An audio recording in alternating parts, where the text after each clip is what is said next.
Olá, meus amigos, um dia de muita paz para todos nós. Hoje, 14 de novembro de 2022, estamos reunidos para estudar a obra O que é o Espiritismo. Hoje, eu, Carla e a irmã Mita vamos conduzir o estudo, porque a tia Conceição está de férias, tirou uns dias para refazimento do corpo e da alma. E a gente já pede ao nosso Senhor Jesus que aguarde, que proteja e que refaça suas forças. E vamos desenvolver nossa irmã Mita para fazer a prece inicial e depois vamos dar continuidade ao nosso estudo. Senhor Jesus, te agradecemos essa oportunidade do encontro, do estudo, da partilha fraterna. Ajuda-nos a compreendermos as lições do Espiritismo, que é o teu cristianismo redivivo, para que possamos implementar essas lições em nossas vidas diárias. Tu sabes das nossas rebeldias, tu sabes das nossas fugas ao trabalho, tu sabes das nossas procrastinações, mas tu também sabes da nossa vontade em recomeçar, em refazer o caminho. Ajuda-nos a sermos fiéis, a sabermos, como aprendemos hoje na carta de Pedro, a entregar nossas ansiedades a Ti, que Tu cuidas de nós, hoje e sempre, que assim seja. Nós vamos dar início hoje ao capítulo 2, que é chamado Noções Elementares de Espiritismo. O primeiro capítulo foi feito em forma de diálogo e nós já finalizamos o diálogo com o crítico, com o cético e com o padre, né? Então hoje vamos às noções preliminares. Preliminar é o que precede a matéria principal e serve para esclarecer. É um prévio introdutório. Ou seja, observações do Espiritismo, né? É um erro cresce que basta a certos incrédulos o testemunho de fenômenos extraordinários para que se tornem convictos. E a tia já falou, cansa de bater, que o pior é tentar convencer uma pessoa pelo fenômeno, porque ela vê, não acredita e se afasta de vez. Que muitas vezes o melhor é o estudo, e aí quando vai para a prática, vai para os fenômenos, já consegue entender muito melhor do que aquele que vê o fenômeno e pensa já que é um embuste, né? Quem não admite no homem a existência da alma ou espírito, também não a aceita fora dele. E, portanto, negando a causa, nega implicitamente os efeitos. Se não tem espírito, não pode ter uma manifestação espírita, né? Os contraditores se apresentam quase sempre com uma ideia preconcebida que os desvia de uma observação séria e imparcial, e levantam questões e objeções a que é impossível responder-se logo de modo completo, porque seria preciso fazer-se para cada um uma espécie de curso retomando as coisas desde o princípio. E isso a gente vê muito, a pessoa chega com uma dúvida e na verdade ela quer uma coisa rápida, que a gente responda 30 anos de espiritismo em 1 hora de conversa, tirando todas as dúvidas, esclarecendo, e isso não é possível, porque a pessoa na verdade ela não tem interesse, ela quer apenas satisfazer uma curiosidade passageira, né? O estudo prévio tem como resultado evitar-se essas objeções que na maioria se originam da ignorância das causas dos fenômenos e das condições em que estes se produzem. Então, presta atenção que são observações preliminares, o que vem antes. Então, alguém que quer uma explicação rápida, assim, en passant de tudo, que esclarecesse tudo, impossível, né? E qual é o antídoto para essas observações? Só resposta, só querer ser informado tudo oralmente e responder todas as questões. É o que ele diz, o estudo prévio. E esse estudo serve para todos nós, né? Que Claro que quando eu estudo, eu vou estar me instruindo e eu vou estar diminuindo a minha ignorância acerca dos fatos, dos fenômenos, dos acontecimentos. 2. Quem não conhece o Espiritismo supõe que se podem produzir fenômenos espíritas como se faz uma experiência de física ou de química. Daí a pretensão de sujeitá-los à sua vontade e a recusa de se colocar nas condições necessárias para os poder observar.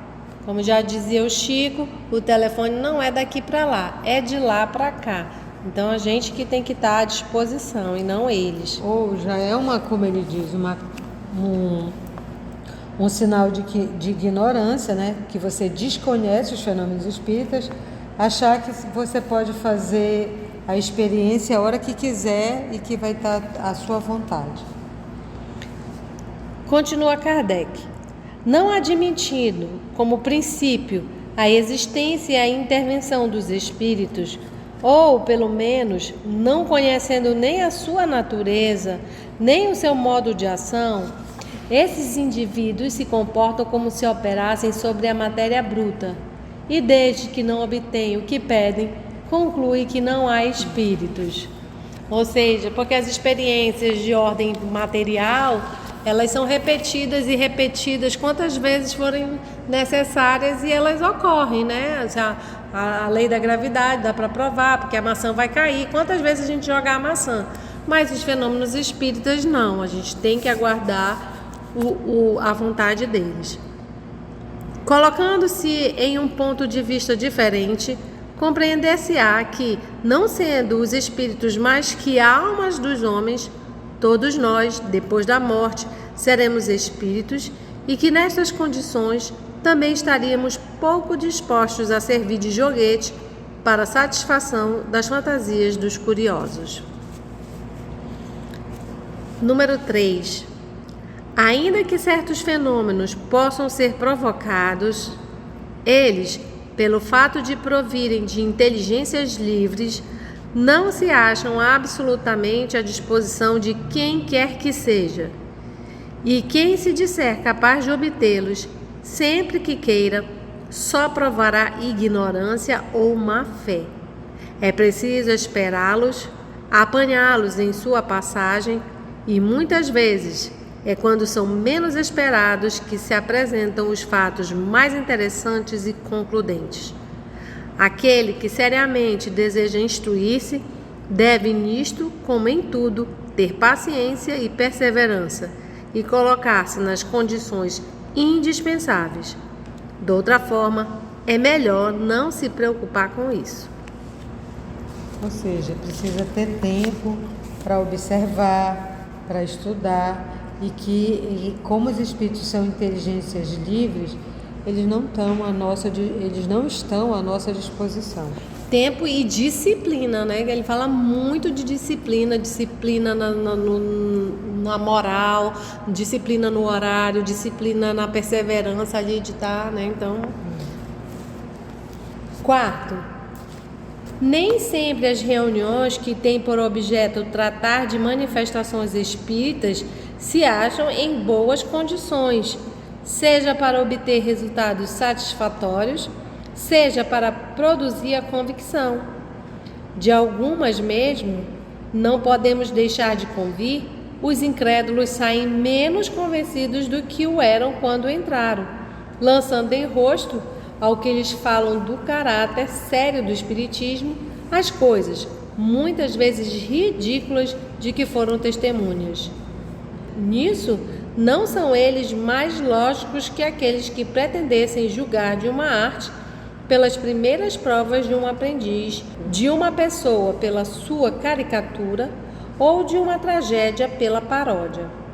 O espiritismo também tem aprendizes, e quem quer esclarecer-se não deve colher ensinos de uma só fonte, porque só pelo exame e pela comparação se pode firmar um juízo.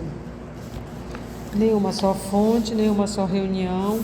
Espíritos, como falou o professor, você pode fazer uma reunião e vir qualquer espírito, mas para você entrar em contato com os bons espíritos, você precisa ter uma moral, ter disciplina, ter estudo, senão não vai dar certo. É como ele diz, não basta, né, ter reuniões para dizer que se acham em boas condições.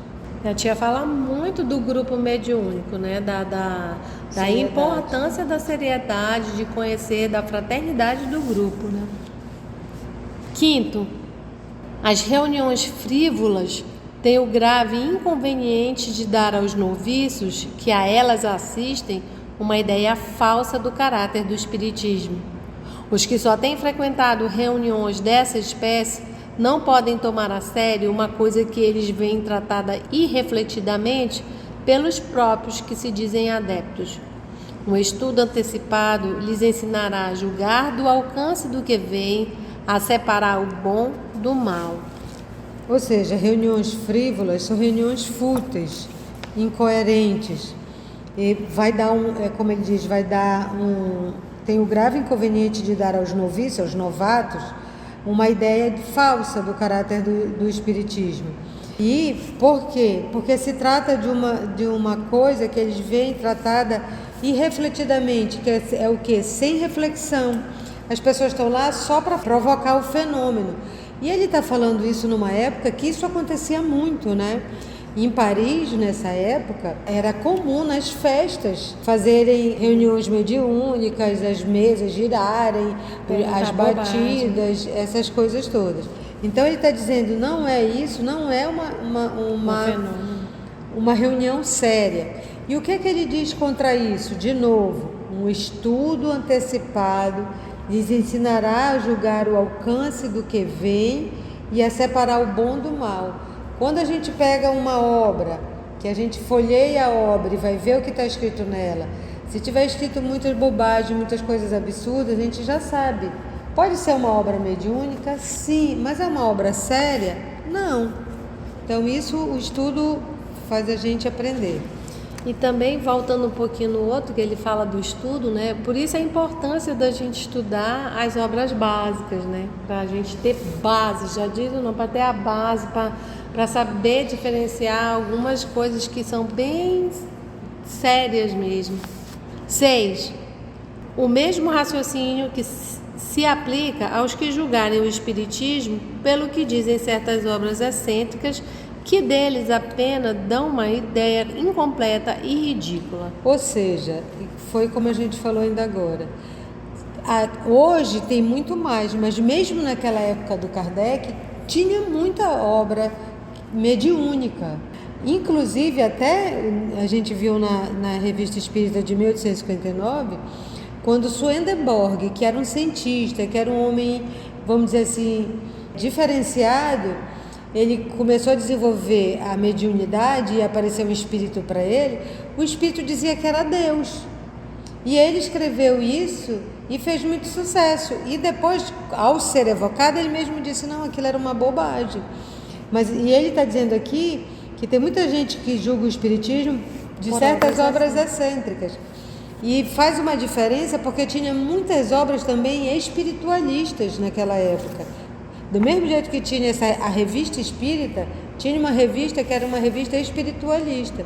Ou seja, ele diz assim, isso não é a mesma coisa. E o estudo prévio, de novo, é como ele diz aqui, um estudo antecipado, já ia ensinar a saber julgar o que é e o que não é, o bom e o mal, certo, do espiritismo.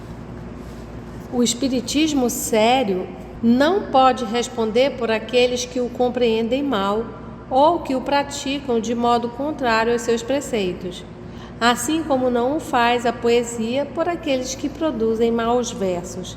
É deplorável, dizem, que existam tais obras prejudicando a verdadeira ciência. Sem dúvida, seria preferível que só as houvesse boas. O maior mal, porém, consiste em não se darem ao trabalho de estudá-las todas. Todas as artes, todas as ciências, além disso, estão no mesmo caso. Não vemos sobre as mais sérias coisas aparecerem tratados absurdos e cheios de erros? Por que seria privilegiado nesse sentido o espiritismo, sobretudo em seu começo? Então, falando isso de novo, hoje a gente sabe tem muitas obras, né?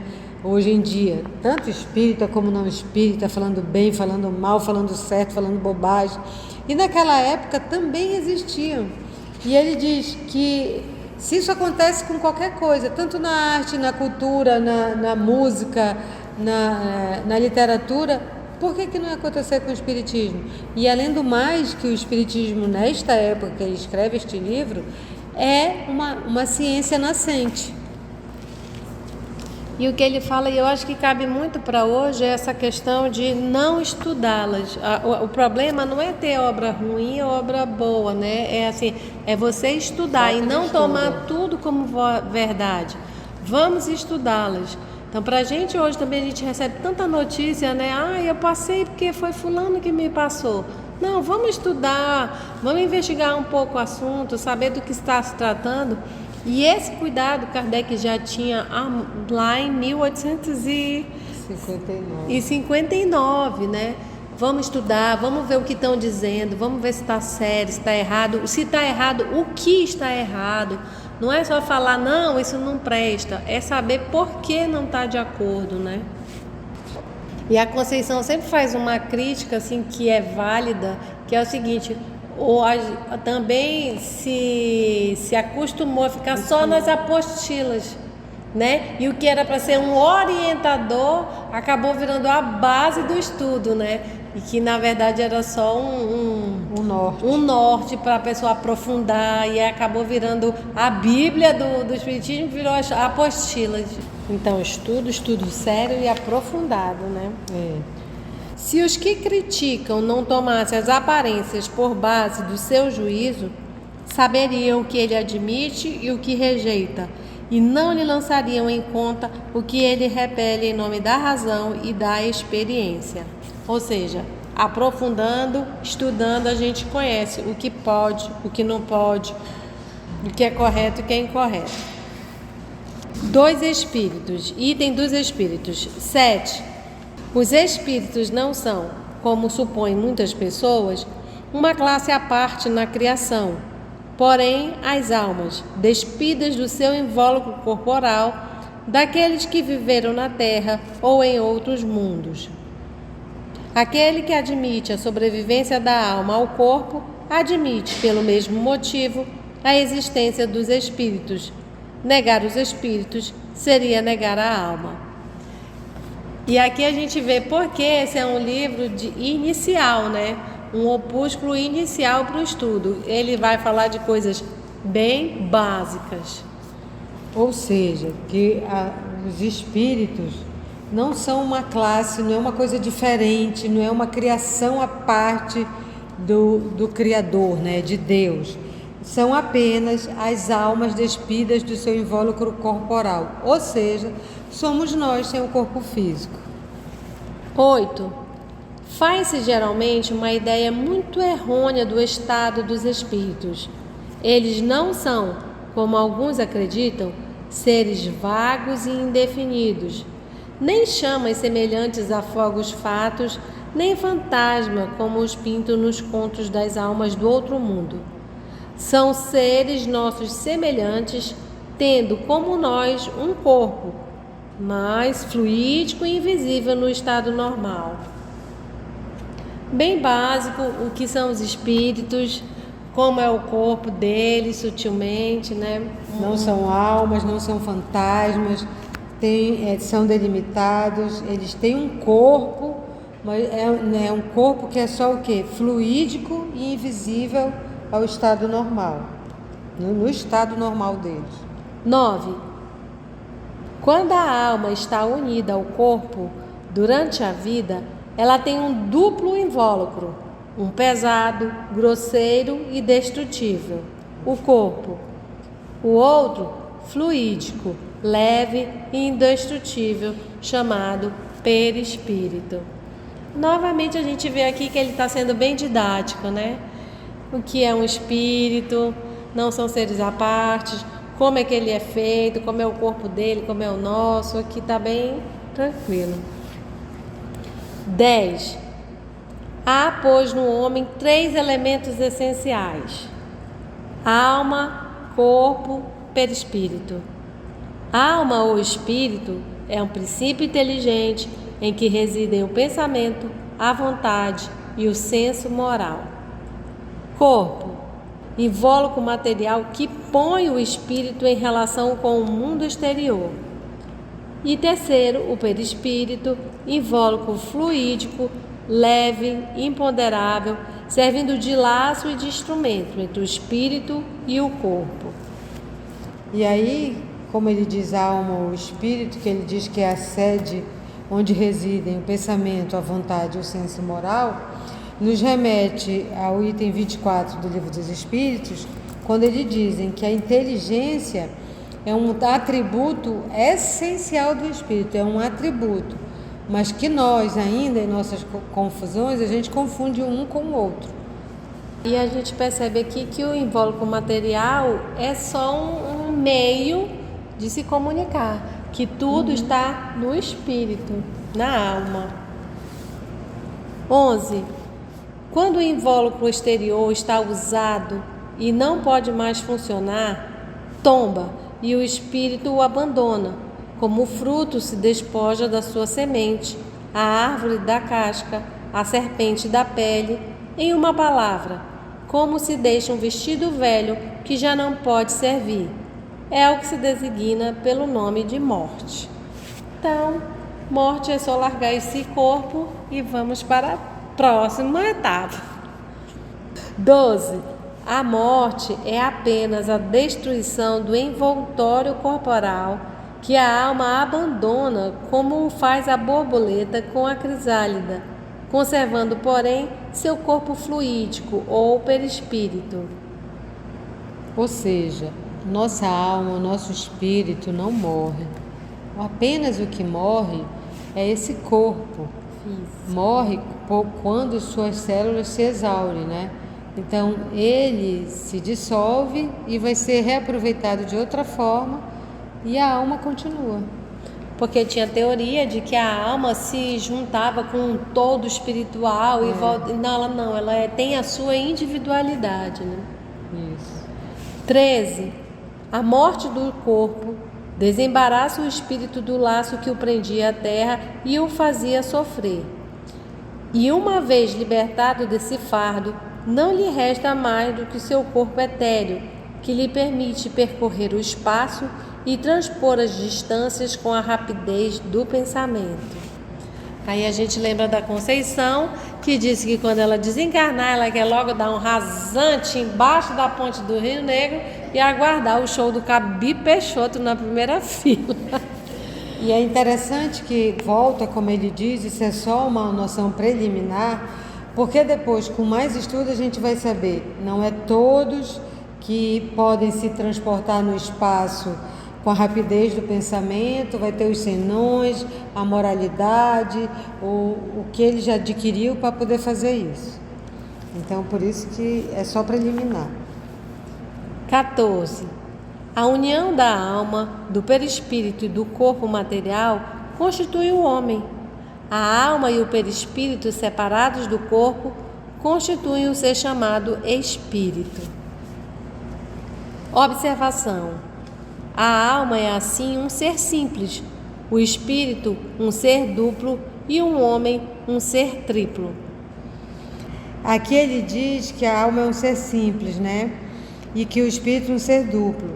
Só que lá no Livro dos Espíritos, e aí é isso que a gente vai dizer, que horas ele fala uma coisa, e aí depois ele diz, na questão, na introdução ele diz que a alma é um ser imaterial e individual que reside em nós e sobrevive ao corpo. Ok, tá certo. E na questão 184, que ele pergunta, que é a alma? Aí ele diz, a resposta é um espírito encarnado. Então aí já fica ao contrário. É só para a gente ver isso.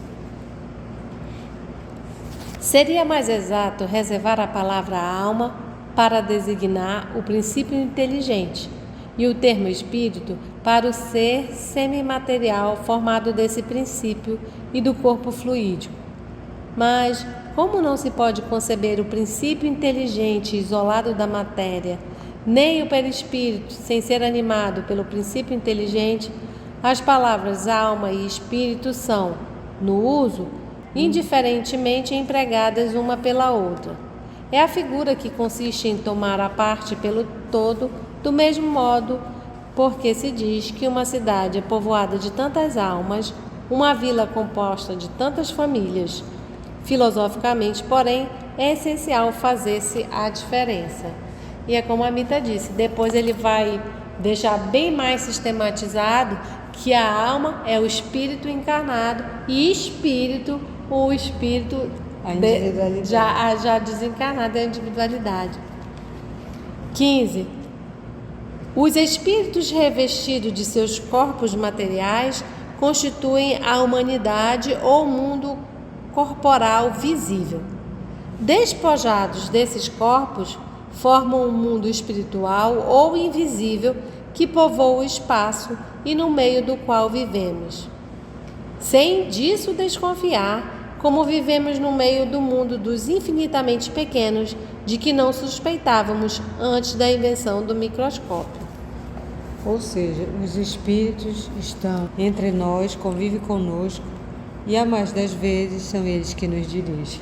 Inclusive a gente está lendo o livro Os Mensageiros e eles estão chegando agora na crosta. A primeira experiência de André Luiz, quando ele vem na crosta e ele se assusta, porque ele saiu de nosso lar e pegou uma...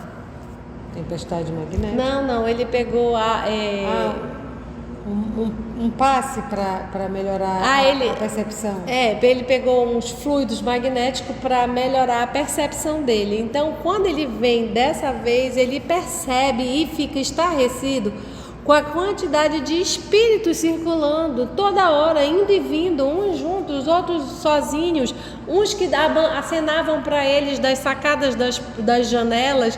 E eu fiquei lendo aquilo e falei, meu Deus, olha como ele está descrevendo. Então, assim, eu não tinha percebido isso da primeira vez que eu li. E ele fala a multidão de espíritos, uns que andam em bandos mais escuros, outros que estão sentados nas portas, acompanhando alguém, sozinhos, no indo e vindo. Então, a gente percebe que o mundo espiritual está aqui entre nós. E assim, nós vamos finalizar aqui no item 15, que ele também fala dos infinitamente pequenos, que são as bactérias, os vírus, coisas que a gente não vê e vive juntamente com os espíritos, né? E é interessante que agora, hoje em dia, né, a gente já acredita que tem os micróbios e os micro-organismos. Mas antigamente o pessoal dava risada quando o Robert Koch foi falar dos micro-organismos, que isso era uma invenção, que era importante lavar a mão por causa dos micro-organismos. E dia virá também que a gente vai achar, eu não vejo, mas nós sabemos que eles estão aqui, que o mundo invisível age em nós e sobre nós. Nós sobre eles e eles sobre nós. A gente pensa que que a mediunidade é uma causa física, né? Mas que é uma coisa tranquila. E lendo sobre os médios, não é. Quando vai ter próximo de mediúnica já fica de outro jeito. O próprio Chico falava que dá dor de cabeça, é uma coisa, né, bem... É uma prova muito dura mesmo. Professor, vamos encerrar o Pai Nosso? Eu faço a oração e o senhor termina com o Pai Nosso? E assim agradecemos nosso Mestre Jesus por mais essa oportunidade de encontro, de estudo, nesse dia tranquilo. E agradecemos essa oportunidade de encher nossa alma, nosso coração, nosso espírito desses ensinamentos, desse clima de paz. Muito obrigado, Senhor. Te somos gratos porque essa Tua misericórdia nos alcança hoje e nos sentimos tranquilos na Tua presença. Que essa paz, essa tranquilidade possa chegar a todos os corações que aqui se encontram. Que assim seja. Que assim seja.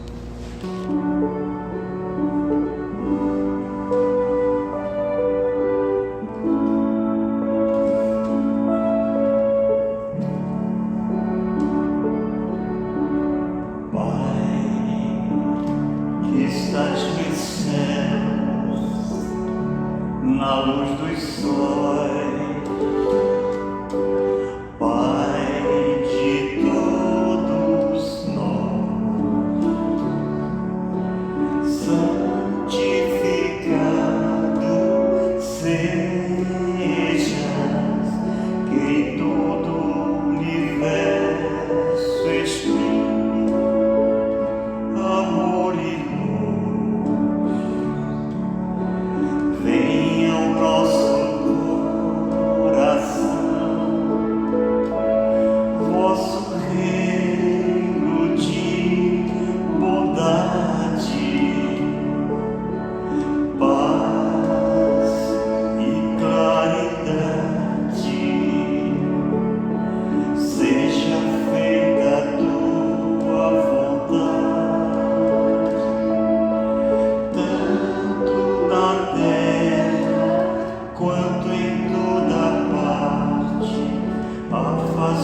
de nós todo mal.